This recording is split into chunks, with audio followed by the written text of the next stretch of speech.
Imagine being 14 years old and told that today is sacred. You are wrapped in clothes too fine for your hands, fabric your family could not afford without years of saving. Your mother weaves flowers into your hair, smiling too carefully, as though joy itself might crack if handled roughly. Your father does not speak much. He watches you with the distant expression of a man who believes something necessary is finally being completed. Your brother stands nearby, restless, eager for the moment to be finished. Everyone calls this day a blessing. Everyone says the goddess has chosen you. No one explains why the older women in the room will not meet your eyes. Before night falls, a stranger will determine your value. Before dawn, you will understand why the temple doors are locked from the inside. And this, they will tell you later, is mercy. The ziggurat rises ahead of you, stepped walls glowing beneath the sun like something divine carved from the earth itself. Incense drifts through the air, heavy with smoke, grain, and heat. Priests pass without looking at you. Slaves strain beneath baskets of offerings. Curtains soaked in perfume hide chambers, where rituals wait patiently for bodies to fill them. A rope crown is placed into your hands. A scribe presses your name into wet clay. On the altar nearby, a single silver coin rests in silence. In moments, you will understand why your parents brought you here. In moments, you will learn this ritual is not about devotion at all. It is about ownership. This is not legend. This was Babylon. The system was so normalized that ancient writers described it without hesitation. It was so unsettling that modern scholars still argue whether the truth is too disturbing to accept. And when the first man steps forward beneath the shadow of the ziggurat, the meaning of the ritual becomes clear.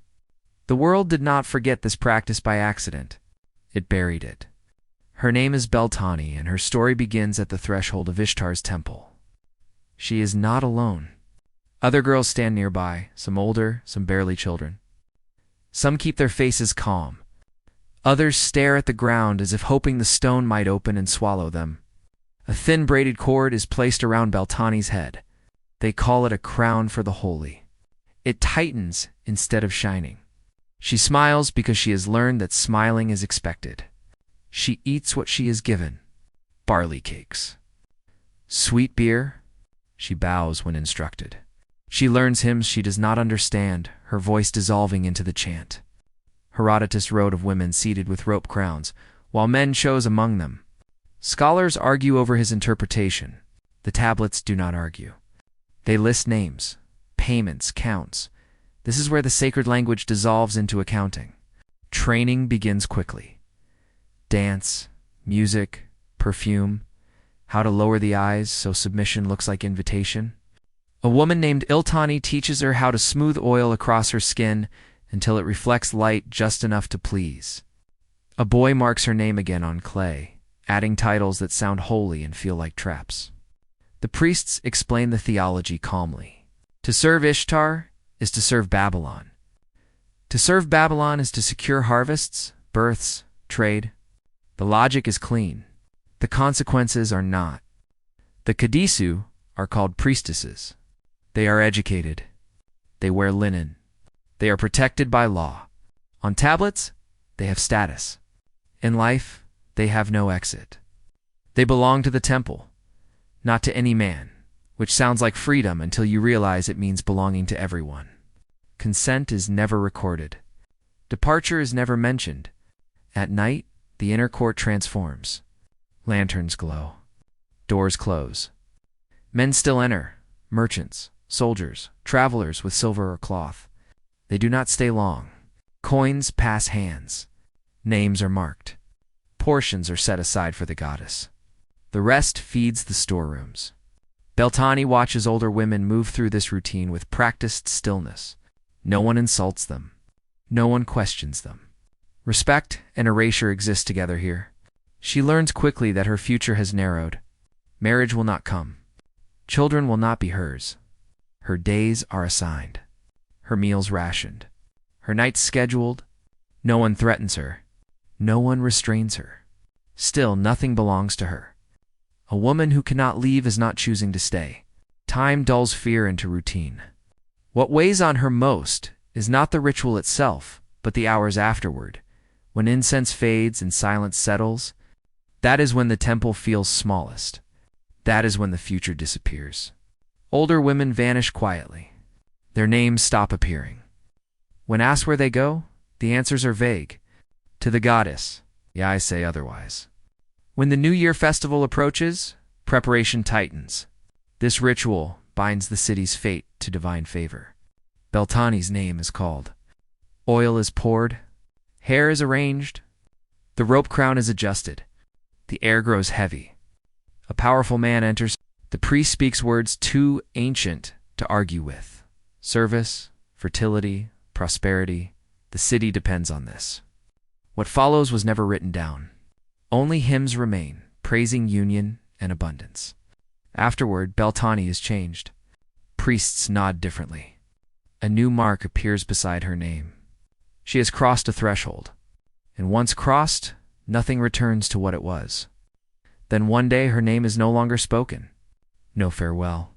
No release. Just silence. This is how the Kadisu disappear. Not with scandal. Not with violence. But with absence. The tablets continue.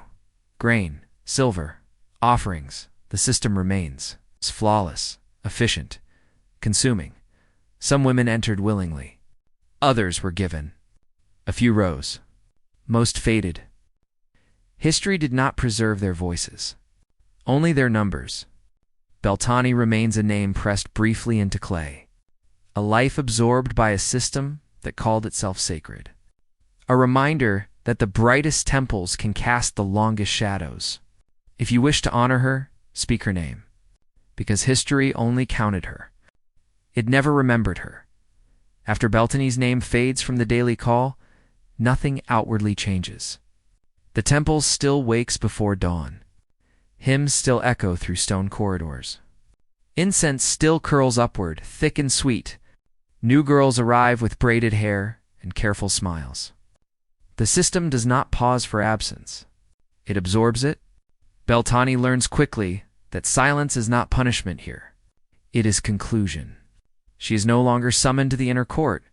Her rope crown remains on its hook. Her mat is moved slightly, closer to the wall, as if space itself is being reclaimed. No one explains. Explanation would imply choice, and this place does not operate on choice. It operates on necessity. Older Kadisu begin to notice her in a different way. Their glances linger. Their voices soften when they speak to her. Pity enters the room quietly, like dust settling after a door closes. Beltani understands what this means before anyone confirms it. She has reached the point where usefulness begins to decline. The temple does not discard abruptly. It withdraws attention. And attention here is survival. The work continues, but it changes shape. She prepares rooms instead of occupying them. She oils hair that will soon wear the rope crown. She teaches hymns to girls who still believe the words carry protection. She learns to keep her face neutral when they ask questions she once asked herself. The answers no longer matter. Outside the walls, Babylon thrives. Markets overflow. Caravans arrive from distant lands. The temple's storehouses swell with grain and silver. Priests speak proudly of balance and favor. The goddess is pleased, they say. The city endures. No one asks what the cost looks like when counted in lives instead of ledgers. At night, Beltani listens to the bells that signal another obligation fulfilled. She recognizes footsteps by rhythm alone. She knows when a stranger hesitates and when he does not. She knows when the curtain will tremble. Knowledge becomes its own kind of burden. There are things learned here that never leave you. Once, she sees a girl refuse to rise when the coin falls. The silence that follows is absolute, not violent, not loud. The priest steps forward calmly. The girl is guided away. Her name does not appear again. No one speaks of it. The lesson settles deeper than fear ever could. Iltani grows thinner as the years pass. Her movements slow. Her laughter disappears entirely. One evening, she sits beside Beltani and speaks in a voice barely above breath. Do you know why the goddess never speaks for us? She asks. Beltani does not answer. Because gods do not interrupt systems that work, Iltani says. And this one works very well. Soon after, Iltani's mat is gone. The temple calendar turns. Another festival approaches, another sacred marriage. Beltani is not chosen again. This time, relief mixes with something colder. She understands now what repeated selection would have meant. And she understands what being passed over means too. Her body begins to ache in ways she does not remember earning. Sleep comes in fragments. Dreams bring back the smell of barley in her mother's hands. She wonders if her family speaks her name anymore, or if she has already been folded into polite silence, explained away as service completed. One morning, a scribe pauses while reviewing tablets. He frowns slightly at her name, then presses a final mark. It is small, administrative, unremarkable, and with that, Beltani's existence inside the temple is officially complete. No ritual marks her departure because there is no departure. She is moved to a lesser quarter near the outer wall. Some women here tend gardens. Others clean storerooms. A few are simply waiting. No one explains what for. This is where time stretches strangely. Days blur. The city noise filters in more clearly here, reminding her that life continues elsewhere. Sometimes a girl recognizes her from earlier years and stares with quiet horror, as if glimpsing a possible future she had not believed real. One evening, a priest approaches with practiced kindness. "You have served well," he says. The goddess is satisfied. Beltani looks at him and realizes he believes this, or needs to. She is given a small bundle, linen, a bit of grain. No silver, no record of release, just enough to survive briefly. The gate opens at dawn. No one watches her leave. Babylon is overwhelming after the walls louder, brighter, indifferent. The city does not welcome her back because it never considered her gone. She walks past stalls selling incense, identical to the scent that soaked her skin for years. She hears him sung poorly by street musicians and feels nothing at all. People do not recognize her, or perhaps they choose not to. She is neither sacred nor shameful now. She is simply excess. Where Kadisu go after the temple is not written. Some return to families that barely remember them. Some disappear into labor. Some do not last long. The system has no use for women who no longer generate value. Beltani finds shelter near the river. She works when she can. She avoids temples. At night, she listens to the city and understands, finally, what the silence inside the walls was preparing her for. Oblivion is not an accident. It is designed. Centuries later, scholars will argue over words, over translations, over whether these rituals were symbolic or misunderstood. They will debate comfortingly abstract ideas. What they will not debate is the accounting. The tablets remain. Names in neat columns. Payments recorded. Services fulfilled. Then nothing. This is how Beltani survives history. Not as a voice, not as a warning, but as a gap. And gaps, when examined closely, tell their own story. By the time Beltani understands what freedom actually means, it is already too late for it to matter. Freedom is not the absence of walls. It is the presence of choice. And choice is something the temple trained out of her with precision. Outside Ishtar's gates, the world does not open. It expands without offering direction. Every sound feels sharper. Every decision feels heavy. There is no bell to signal when to wake. No ration to expect. No name waiting on a tablet to confirm that she still exists. She walks the city carefully at first, as if permission might be revoked at any moment.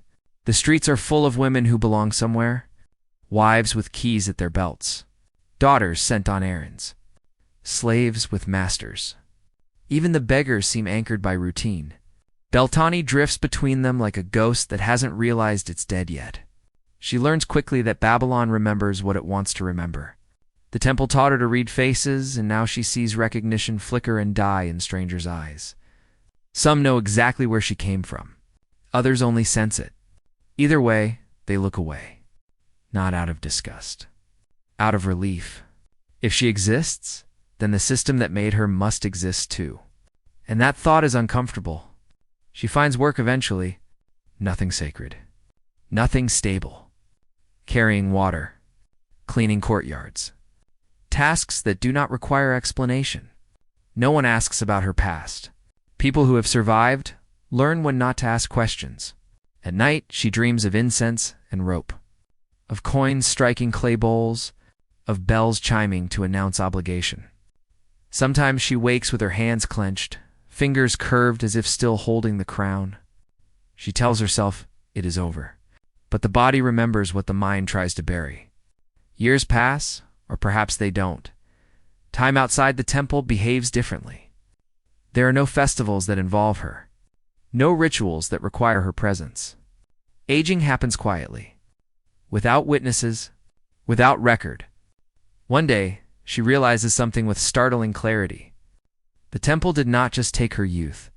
It took her future language. She does not know how to imagine a life beyond survival. There was never room for later inside Ishtar's walls. Only service. Only repetition. Only compliance dressed as holiness. And then, just as quietly as she was erased from the tablets, Beltane disappears from the city. No account records where she goes. No mark notes her passing. There is no burial worthy of comment. This is not cruelty. It is efficiency. Systems that last for centuries learn how to remove people without disturbance. What remains are the records. Clay tablets stacked in forgotten rooms, names pressed by boys with ink-stained fingers who never questioned why so many entries stopped the same way. Scholars will uncover these tablets much later. They will translate carefully. They will argue fiercely. They will say perhaps it was symbolic. Perhaps it was misunderstood. Perhaps it was exaggerated by outsiders. Perhaps the women were honored. Perhaps they were empowered. Perhaps this is all projection, because it is easier to debate than to accept what the tablets show plainly. Payments, assignments, durations. History prefers systems that appear orderly. It struggles with systems that work too well. Babylon's temple economy functioned with remarkable stability. It fed the city. It maintained trade. It ensured continuity. And it did so by converting devotion into infrastructure and women into resources. Beltane is not unique. That is the most unsettling truth of all. She is not a tragedy. She is a pattern. For every name we can still read, there are dozens we cannot. For every tablet preserved, there are countless others turned to dust. The system did not need to remember them. It only needed to count them while they were useful. This is why the story ends in silence. Not because nothing happened, but because silence was the final stage of the ritual.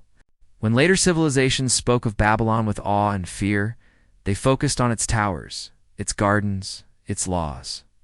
They did not speak of the girls who climbed the ziggurat steps for the first time, with flowers in their hair and left their names behind in clay. And yet, those girls were Babylon too.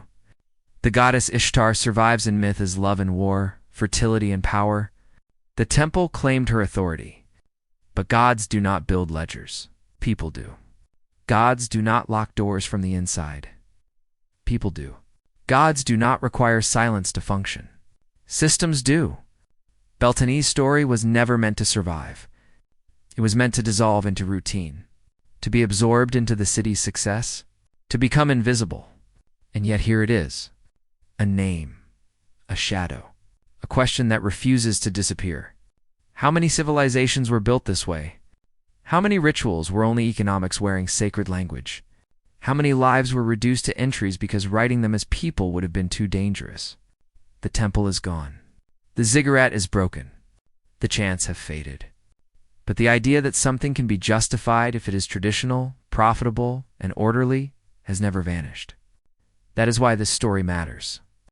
Not because it is ancient, but because it is familiar. If you remember Beltane now, she exists again, not as a count, not as a function, but as a life that was taken seriously too late. Leave her name where others can see it. History counted her. You remembered her. And sometimes that is the only resistance left.